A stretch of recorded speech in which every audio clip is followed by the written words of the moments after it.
It's time to retreat from Moscow. I hope you're ready. We're going to be retreating from Moscow, or reacting to the Napoleonic videos continue. If you're new here, hit that subscribe button. Appreciate everyone that hits that like button and leaves a comment. Let's just jump into it, shall we? Let's go.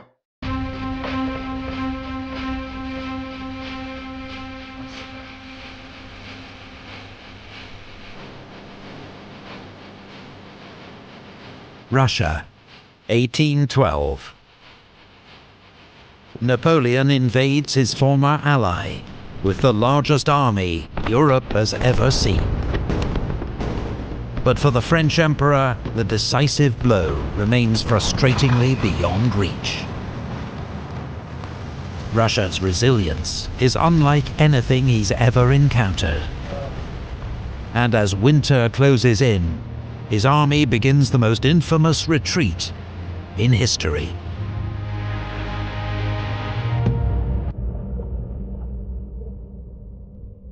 Here we go. The 15th of September, 1812. 83 days after invading Russia, a week after his costly victory at Berezina, Napoleon entered Moscow. He expected to be greeted by dignitaries, formally offering the city's surrender. Instead, he discovered that 90% of Moscow's inhabitants had fled. A fire had started the previous night and was blamed on drunken soldiers. But over the next 48 hours, fires continued to break out across Moscow, until most of the city was ablaze. Count Fyodor Rostopchin, the city's governor, had ordered that Moscow be destroyed rather than allowed to fall into enemy hands. And now fires were being... What was spared? Because I know the significance. I mean, the Kremlin, that dome-shaped castle, right? That was spared. What else was spared? Started deliberately by Russian criminals, freed from jail and acting on police orders. French soldiers rounded up and shot any they could catch. But the inferno was impossible to contain. In 4 days, 2/3 of Moscow was destroyed. With the fires finally under control, Napoleon's soldiers turned their attention to systematically looting the ruined city. While from his new quarters in the Kremlin, Napoleon sent a letter to Emperor Alexander in St. Petersburg, inviting him to make peace and end the war. I wonder how well garrisoned St. Petersburg at this time, because Alexander probably threw everything in terms of a security profile towards St. Petersburg. I wonder what he was thinking at this time. He received no reply. As expected. Napoleon waited, confident that Alexander would eventually negotiate. But as the days passed, he grew increasingly uneasy. Cossack raids were disrupting his vital communications with Paris, as well as the arrival of supplies. While the steady attrition of French forces and Russian reinforcements meant Napoleon was outnumbered for the first time in the campaign. I mean, just look how vast and huge Russia is. Like just the European side of Russia, like 3 or 4 times bigger than France. Rumors also reached him that his reluctant allies, Prussia and Austria, were in secret talks with his enemies. Napoleon had proposed that the army winter in Moscow, but that now looked too dangerous. Reluctantly, he accepted that the army would have to move back to Smolensk to find safe winter quarters. Napoleon knew how severe Russian winters could be, but continued to put off his departure, reassured by fine October weather, and hoping that at the last minute there might be a message from Alexander offering peace. It never came. No. On the 13th of October, the first light snow fell. 5 days later, Kutuzov launched a surprise attack, on Murat's advance guard at Vinkova and defeated it. Napoleon, stung into action, gave the order for the army to leave Moscow the next day. Now is the moment my campaign begins. Alexander. 100,000 men of the Grande Armée left Moscow in a column 10 miles long, with an estimated 40,000 carriages and carts. There were women and children too, army wives and the vivandières, the women who cooked for the soldiers, as well as some civilians. That makes sense. Okay. Every wagon and pack was stuffed with as much food and loot as possible. As he set off, Sergeant Bourgogne of the Imperial Guard made an inventory of his pack. It contained several pounds of sugar, some rice, some biscuit, half a bottle of liqueur, a woman's Chinese silk dress embroidered in gold and silver, several gold and silver ornaments, amongst them a piece of the cross of Ivan the Great. Oh, dang. Besides these, I had my uniform, a woman's large riding cloak, 2 silver pictures in relief, 12 inches long and 8 high, all in the finest workmanship. Also several lockets, and a Russian prince's spittoon set with precious stones. I wore over my shirt a yellow silk waistcoat, which I had made myself out of a woman's skirt. Over that, a large cape lined with ermine, and a large pouch, hung at my side by a silver cord. This was full of various things, amongst them a crucifix in gold and silver, and a little Chinese porcelain vase. Then there were my firearms, powder flask, and 60 cartridges in the box. He's weighing a lot. This heavily encumbered army did not yet realize it was in a race against time. The Russians were beginning to move against the flanks of Napoleon's 550-mile-deep salient. That very day, Wittgenstein's army was driving back Marshal Saint-Cyr's outnumbered force at Polotsk and drawing Victor's 9th Corps west to support them. In the south, Admiral Chichagov's advance had Schwarzenberg's Austrian Corps falling back to cover Warsaw. The corridor was closing. Oh yes, this is getting claustrophobic for an army, especially 10 miles long in terms of the march for the 100,000. We're gonna go to Smolensk. Then from there, they still have they're only halfway back to their land.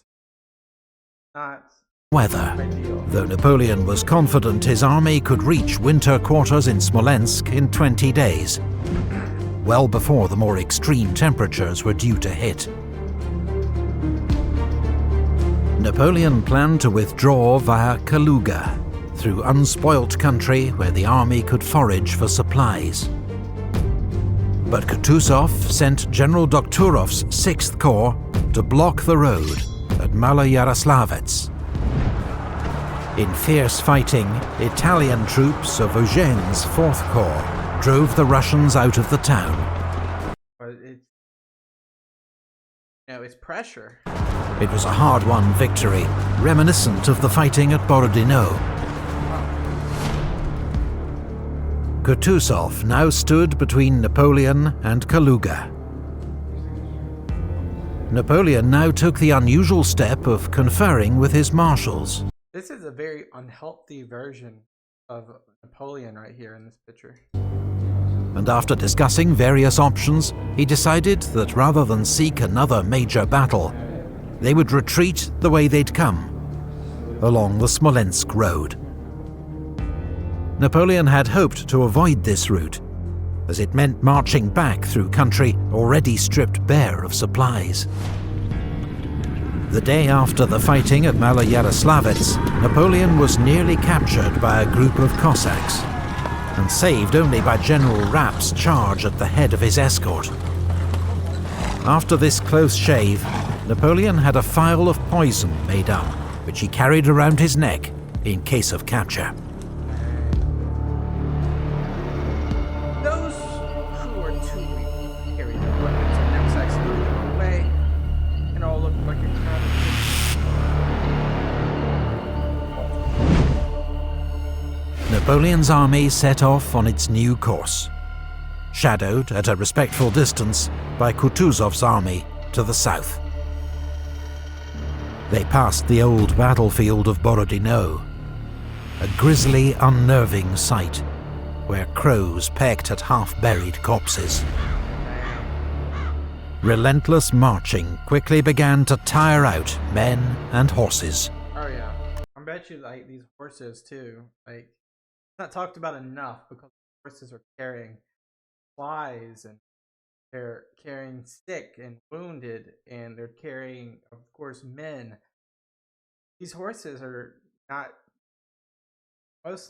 they're not fitted for this environment and this weather. A few days later, the temperature fell below freezing.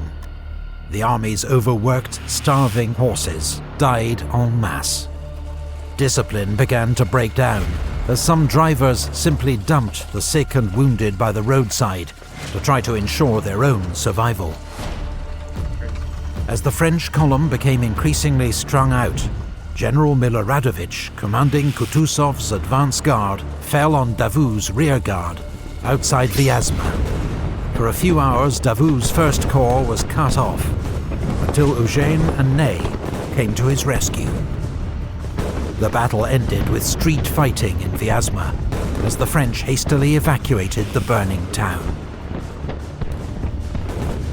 For the soldiers of the Grande Armée, so unaccustomed to retreats and routes, Vyazma was an alarming, demoralizing blow. I mean, there's just so much ground to make up. It's just so ambitious. This was too much ambition. So obvious. The road was strewn, but the dead are suffering.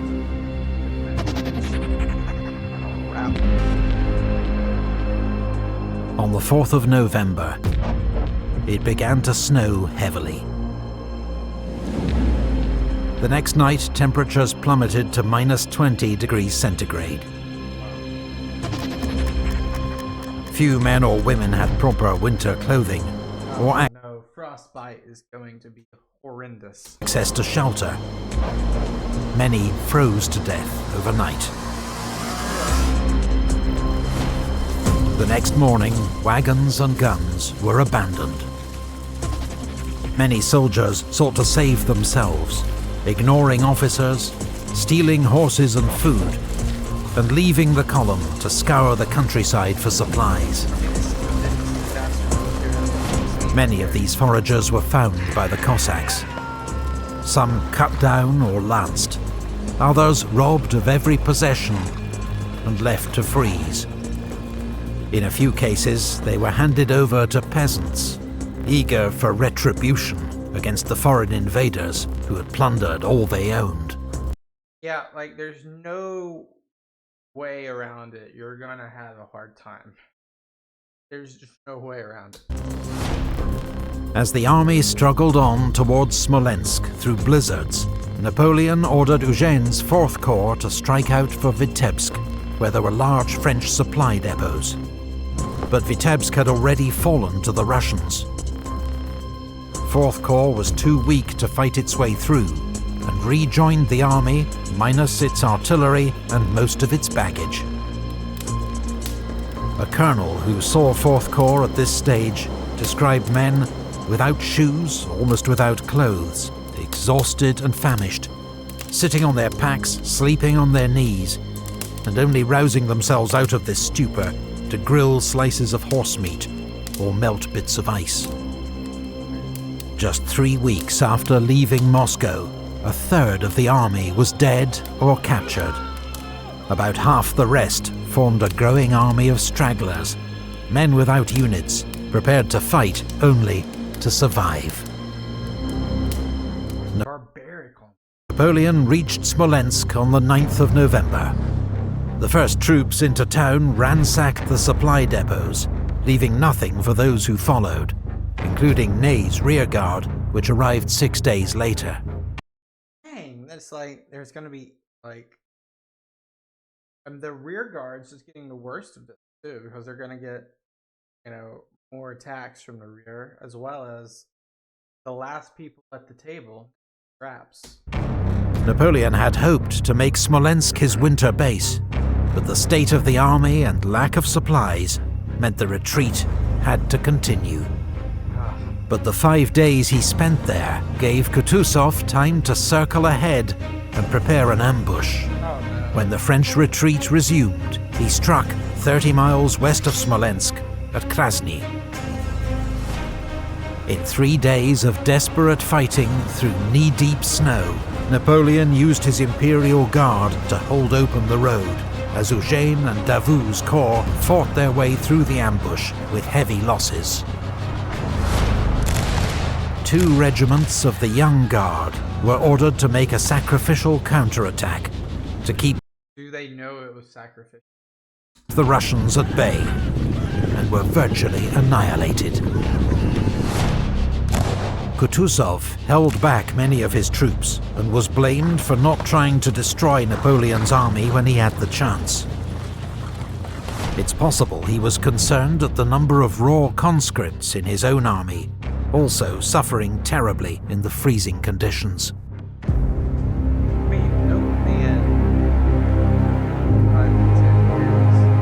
All the Cossacks and the Russians in the world shall not prevent me from rejoining the army.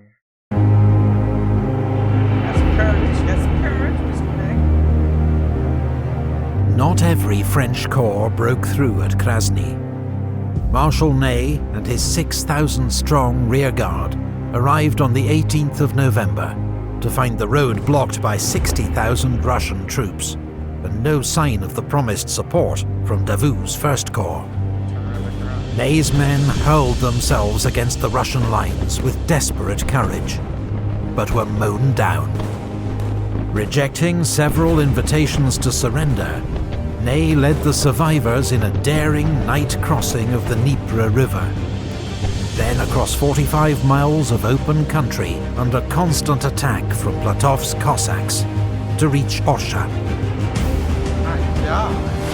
By the time Ney rejoined the army, his rearguard was down to just 800 fighting men, leading a column of several thousand stragglers. The army regarded his escape as a miracle, and when Napoleon heard of it, he immediately dubbed Marshal Ney the bravest of the brave. This is the beginning. This is beginning to be very serious. No. Napoleon had escaped one trap, but now 3 Russian armies were closing in from different directions and outnumbered him nearly 3 to 1. From the east, Kutuzov's main army with 65,000 men. From the north, Wittgenstein with 30,000, steadily driving back Marshal Victor's 9th Corps. And from the south, Admiral Chichagov's army of Moldavia with 34,000, having detached General Ostensacken with 30,000 to prevent Schwarzenberg's Austrians and Reynier's Saxon Corps marching to Napoleon's aid. Napoleon was heading for Minsk, a major French supply base with vast stores of the food, clothing, shoes and ammunition that his army so desperately needed. But on the 21st of November, disastrous news arrived. Minsk had fallen to Chichagov.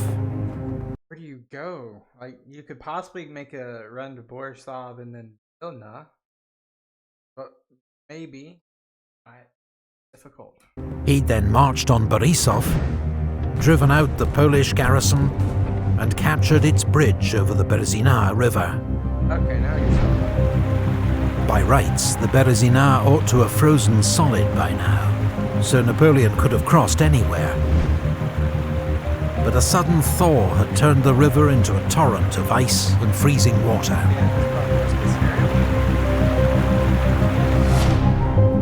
Napoleon was at least joined by the hard-fighting Marshal Oudinot and his 2nd Corps, which hadn't suffered as badly as the main column on its retreat from Polotsk.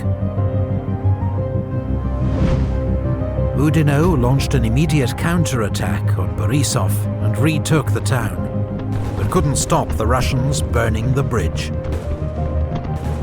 With no other bridge for miles in either direction, it seemed Napoleon's exhausted army was finally doomed. But there was one sliver of hope. What's that? Polish cavalry had found a ford across the river near the village of Studienka. Napoleon issued a flurry of orders. Second Corps was to fake preparations for a river crossing south of Borisov. Victor's 9th Corps, arriving from the north, was to form a rear guard east of Studienka to hold the Russians at bay, while engineers worked as quickly as possible to build pontoon bridges across the river and win Napoleon's army a fighting chance of escape. Not a bad plan. Not a bad plan. This is, I mean, it's hard to think and muster up something during these conditions, and imagine like the mental state you have to be at this point. The situation is unparalleled. If Napoleon extricates himself today, he must have it done. On the afternoon of the 25th of November, General Eblé's Dutch engineers began building two 300-foot pontoon bridges across the Berezina River. What? That's a football field. That's an American football field. Oh my god. They worked day and night, sometimes chest deep in freezing water, and Can you imagine how many people died from working on these bridges if this is the conditions in case? completed both bridges in less than 24 hours. Few of the engineers survived the ordeal. Chichagov had been totally fooled by the diversion south of Borisov, and was moving his troops south to face it, allowing Napoleon's army to begin crossing its rickety bridges virtually unopposed. Oudinot's 2nd Corps led the way to secure a bridgehead, followed the next day by the remnants of the main army. And then you got Wittgenstein coming up as well. Priority was given to formed troops, still able to fight. For the time being, the army's vast crowd of stragglers remained on the far bank. By the time Chichagov realized his mistake and began moving north, Napoleon had troops in place to defend the crossing. On the east bank, General Partonneux's 12th Division. Like, they're getting left behind, the 12th Division, unless they just go across Borisov, but that bridge is destroyed. 4,000 relatively fresh troops from Victor's 9th Corps formed the rear guard. As Platov's Cossacks approached from the east, the vanguard of Kutuzov's main army, Partonneux tried to rejoin 9th Corps. But caught in a swirling blizzard, with visibility down to 50 meters, he marched straight into Wittgenstein's army. Just like, you guys know, I can't remember the name of the battle, but when they marched straight, the artillery. His entire division was killed or captured. The next morning, Chichagov and Wittgenstein launched coordinated attacks on both sides of the river.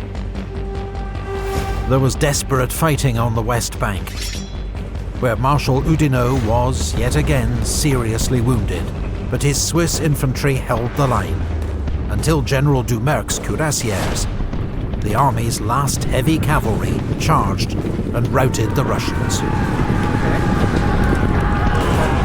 At great cost, Polish and German troops of Victor's rearguard held off the Russians until dark, then pulled back across the bridges. For 2 nights, officers had been trying to get the vast camp of stragglers to cross the bridges when they weren't being used. But with temperatures reaching -30 centigrade, they'd preferred to stay put, huddled around their fires. At dawn on the 29th, with the army leaving and the Russians approaching, thousands of stragglers surged in panic towards the bridges. Dozens were crushed underfoot. Others fell or were pushed into the water, or This image is just crazy. tried to swim, which was certain death. When French engineers burned the bridges at 9 AM, thousands were cut off and left to the mercy of the advancing Cossacks. Some became prisoners. Others were simply put out of their misery. Wow, what appalling misery. What a multitude have perished in retreat. Captain Franz Roder. Since the retreat began 43 days earlier, the Grande Armée had marched nearly 500 miles, under constant attack, starved, exhausted, and for the last 23 days, in lethal sub-zero temperatures, without proper clothing or shelter. In that time, the fighting strength of the Grande Armée had been reduced from around 124,000 men to 20,000. Think about all these families back in France and Europe, with as many stragglers still following the army. As the retreat continued to Vilna, the weather turned even worse, the temperatures falling to minus 37 degrees centigrade. The Russian armies at least now held back, leaving the winter, the Cossacks and Russian peasants to finish off the invaders. On the 5th of December, Napoleon left the army, travelling incognito across Europe at breakneck speed, and reaching Paris in just 13 days. Little parallel of Egypt, I would say. Naturally, English satirists capitalised on Napoleon seeming to abandon his defeated army, and many soldiers did regard it as an act of betrayal. But his generals supported his decision to leave. There'd already been one attempted coup against Napoleon in Paris, and there was much work to be done to rebuild the army and reassure France's allies. On the 9th of December, 51 days after the retreat began, around 20,000 ragged survivors of the Grande Armée began crossing the Niemen River back into friendly Polish territory. According to legend, Marshal Ney was the last man across.